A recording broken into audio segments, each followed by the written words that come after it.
और लक्ष्मी का वास होता है। भगवान विष्णु तुलसी पत्र के बिना किसी भी प्रकार का भोग स्वीकार नहीं करते हैं। तुलसी को विष्णु प्रिया भी कहा जाता है। इसीलिए जो मनुष्य तुलसी की पूजा करता है वह कभी दरिद्री नहीं रहता है, उसकी कभी दुर्गति नहीं होती है।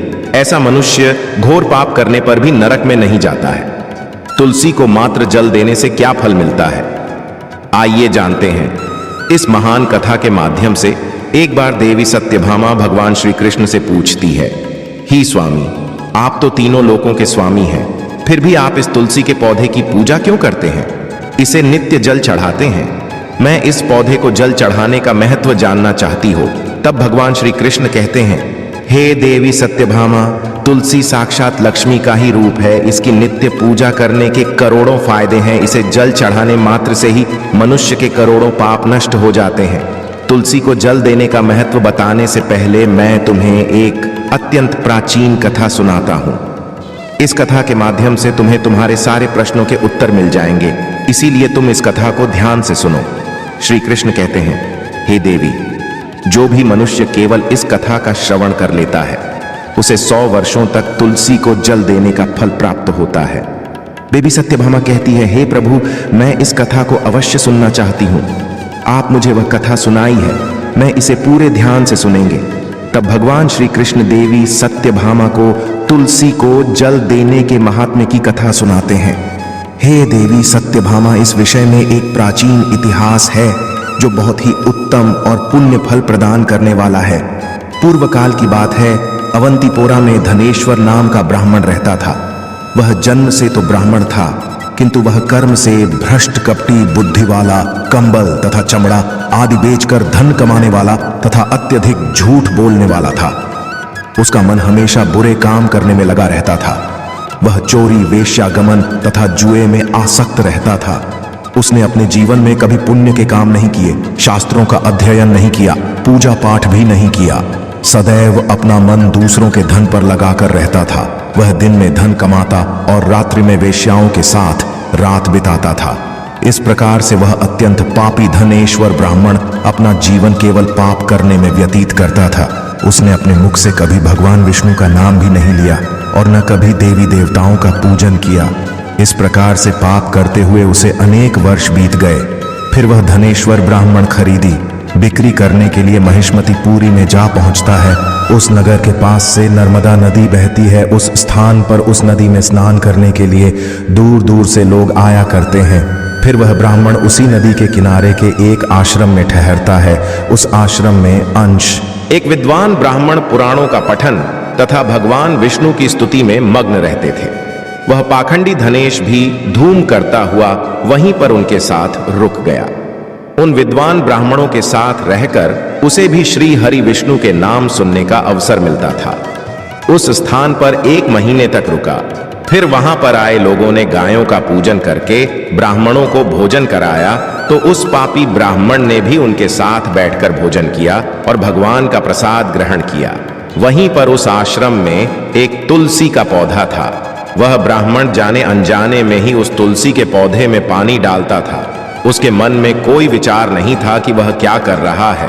वह रोज सुबह उठकर पात्र में पानी लेकर तुलसी के पौधे में डालता रहता था। फिर एक दिन वह आश्रम में सोया हुआ था तो उस स्थान पर एक सिर्फ आ गया और उस सपने उसे नींद में ही काट लिया। उस पापी ब्राह्मण की नींद में ही मृत्यु हो गई।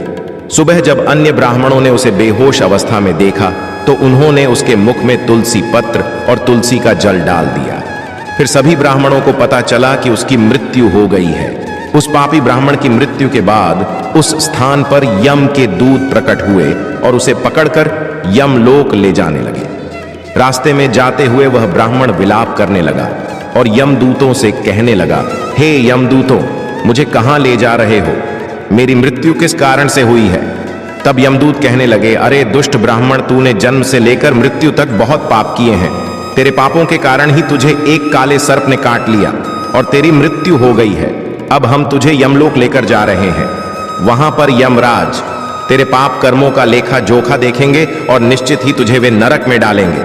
फिर वह ब्राह्मण जोर जोर से विलाप करने लगा और उन यमदूतों से क्षमा याचना करने लगा।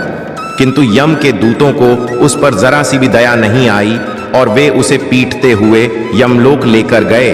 जब यम के दूत उस ब्राह्मण को लेकर यमराज के सामने पहुंच गए तो यमराज के पास बैठे हुए चित्रगुप्त ने उस ब्राह्मण के जन्म से लेकर मृत्यु तक के कर्मों का लेखा जोखा निकाला और यमराज से कहने लगे, हे महाराज, इस ब्राह्मण ने तो बचपन से लेकर मृत्यु तक पाप ही पाप किए हैं। इसमें कोई पुण्य का काम नहीं किया है।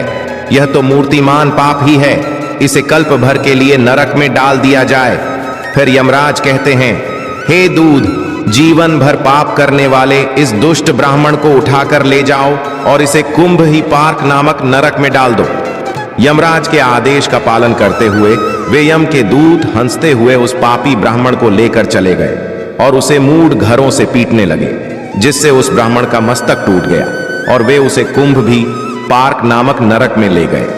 उस भयंकर नरक में खौलते हुए तेल के बड़े बड़े घड़े थे, जिसके नीचे भयंकर अग्नि धधक रही थी। फिर यमराज के दूत ने उस ब्राह्मण को उस खौलते हुए तेल के घड़े में डाल दिया, लेकिन जैसे ही वह ब्राह्मण उस खौलते हुए तेल के घड़े में गिरा, वह तेल एकदम से ठंडा पड़ गया। इस विचित्र घटना को देखकर उस यम के दूत को बड़ा आश्चर्य हुआ। ऐसा पहले कभी नहीं हुआ था। उसने कितने ही पापियों को उस तेल के घड़े में डाला था, वे सभी उस खौलते तेल में गिरकर छटपटाने लगते थे। लेकिन जैसे ही वह ब्राह्मण गिरा, वह तेल अचानक से शांत और शीतल हो गया। इस आश्चर्य को देखते ही वह यमदूत तीव्र गति से दौड़ता हुआ यमराज के पास पहुंच गया। यमराज ने पूछा, हे दूध, क्या बात है? इतनी तीव्र गति से दौड़ते हुए क्यों आ रहे हो? फिर वह दूध कहता है, हे यमराज, आपने जिस ब्राह्मण को भी पार्क में डालने के लिए कहा था, जैसे ही हमने उसे कुंभ भी पार्क नरक में डाल दिया, नरक की अग्नि बुझ गई और वह खौलता हुआ तेल भी ठंडा पड़ गया। फिर यमराज कहते हैं, दूध, यह तो बड़ी ही विचित्र घटना है। ऐसा तो पहले कभी नहीं हुआ।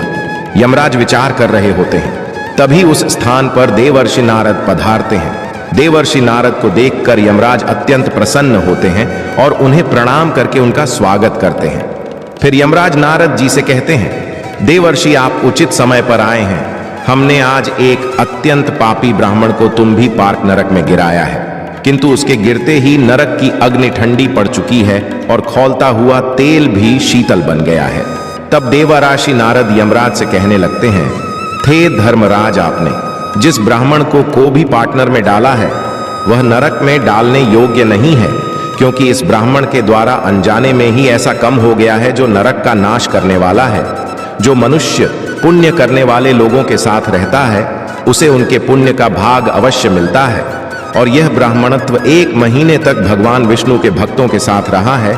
इस ब्राह्मण में आश्रम में रहते हुए नित्य तुलसी को जल अर्पण किया है, इसीलिए यह बहुत बड़ा पुण्यवान बन गया है। इसके समस्त पाप नष्ट हो गए हैं। यह ब्राह्मण अब विश्व लोक जाने का अधिकारी बन गया है। इस ब्राह्मण ने अनजाने में ही इतना पुण्य कमाया है जो जन्म जन्मांतरों में मनुष्यों को प्राप्त नहीं होता है। इसीलिए आप इसे नरक में ना पकाओ। इस ब्राह्मण के पापों के लिए इसे केवल इतना दंड दो, इसे नरक लोक का दर्शन करा दे। वश की बात सुनकर यमराज अत्यंत प्रसन्न होते हैं और ब्राह्मण को कुंभ भी पार्क नरक से निकाल कर लाते हैं और अपने दूतों से कहते हैं, हे दूध, इस ब्राह्मण महात्मा को ले जाओ और संपूर्ण नाटकों का दर्शन कराओ। फिर यम के दूत उस ब्राह्मण को ले जाते हैं और संपूर्ण लड़कों का दर्शन कराने लगते हैं। भगवान श्री कृष्ण कहते हैं, हे देवी सत्यभामा, इस प्रकार से यम के दूत उस ब्राह्मण को संपूर्ण लड़कों का दर्शन कराते हैं और यक्ष लोक में ले जाते हैं और फिर वह ब्राह्मण एक यक्ष बन जाता है। श्री कृष्ण कहते हैं, हे देवी, वनस्पति नाम तुलसी, मासा नाम काठी कहा प्रिया, एकादशी तिथि नाम क्षेत्र आराम द्वार का मर्म। वनस्पतियों में मुझे तुलसी प्रिय है, मास में कार्तिक मास, तिथि में एकादशी और क्षेत्र में मुझे द्वार का प्रिय है। इसीलिए जो मनुष्य नित्य तुलसी की पूजा करता है, तुलसी को जल देता है, वह मुझे सबसे अधिक प्रिय है। उस मनुष्य की कभी दुर्गति नहीं होती है, वह कभी नरक में नहीं गिरता है। जिन घरों में तुलसी का पौधा सदैव ही हरा भरा रहता है, उस घर में सुख, शांति और समृद्धि बनी रहती है। भगवान विष्णु की पूजा में और उन्हें चढ़ाए जाने वाले भोग में तुलसी के पत्र अवश्य होने चाहिए, क्योंकि तुलसी पत्र भगवान विष्णु किसी भी प्रकार का भोग स्वीकार नहीं करते हैं। इसीलिए प्रत्येक घर में तुलसी का पौधा अवश्य होना चाहिए। अगर आपके घर में तुलसी है तो सुख शांति और समृद्धि के लिए तुलसी को चुनरी अवश्य चढ़ानी चाहिए। हमेशा ध्यान रहे कि तुलसी का पौधा चुनरी के बिना अधूरा होता है। तुलसी केवल एक पौधा नहीं है, बल्कि वह देवी है, विष्णु पत्नी है। इसीलिए तुलसी को चुनरी अवश्य ही चढ़ानी चाहिए। इससे पति पत्नी में प्रेम और विश्वास बढ़ता है। घर में रहने वाली महिलाएं सदा सुहागिन और सौभाग्यशाली रहती हैं। तुलसी का विवाह भी अवश्य करना चाहिए। इससे मनुष्य के सभी दुखों का अंत होता है और सांसारिक जीवन सुखमय बीतता है। तुलसी के पौधे के पास अपने मुख से अपशब्द नहीं बोलने चाहिए।